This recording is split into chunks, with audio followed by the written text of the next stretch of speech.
রাতের শেষ ট্রেন পর্ব 1। ওটা ছিল এক গ্রামীণ স্টেশন, সোনারপুর ঘাট স্টেশন। দিনে যাত্রী কম, রাত্রে তো প্রায় কেউ আসেই না।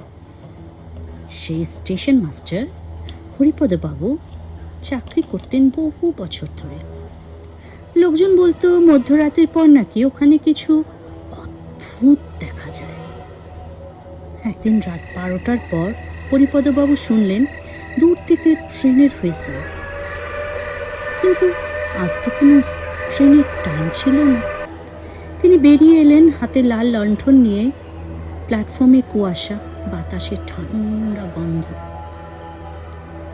ট্রেনটা এলো, কিন্তু অবাক ব্যাপার, ট্রেনটায় একটাও যাত্রী ছিল না। কেবিনের ভেতরে কেবল একটা পুরনো হুইসেল পড়ে আছে, যেন বহু বছর আগে রেখে গেছে।